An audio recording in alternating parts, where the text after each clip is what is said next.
In today's video, I'm going to show you exactly how to export Outlook contacts step by step so you can easily back them up, move them to another email service, or keep a copy for safekeeping. Whether you're switching devices, migrating to a new platform, or just want peace of mind knowing your contacts are safe, this method works quickly and doesn't require any extra software. If you find this tutorial helpful, make sure to hit the like button and subscribe to the channel for more easy software tutorials like this. Alright, let's jump right in.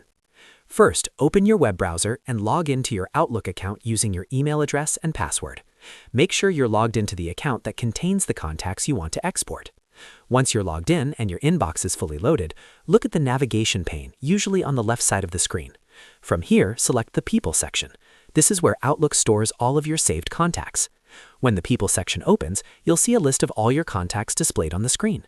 Take a moment to review the list and confirm everything you want to export is visible. Now you have two options here. You can either select all contacts in your list, which is ideal if you want to complete export, or you can select a specific contact list if you only want to export certain people. To select all contacts, use the Select option at the top of the list. If you're exporting a specific list, click on that list so only those contacts are highlighted. Once you've made your selection, move your attention to the toolbar at the top of the page. Click on Manage, and from the drop-down menu, choose Export Contacts. This tells Outlook that you want to create a file containing the contact information you selected. After clicking Export Contacts, Outlook will prompt you to confirm the export. Go ahead and click the Export button. Outlook will now generate a file called contacts.csv. This CSV file is a standard format that works with most email services and contact management tools, including Gmail, Excel, and many CRM platforms.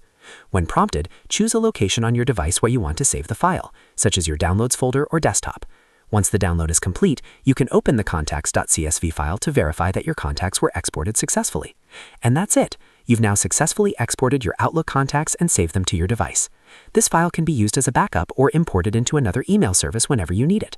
If this video helped you out, don't forget to hit the like button and subscribe to the channel for more simple and up-to-date tutorials. Thanks for watching, and I'll see you in the next video.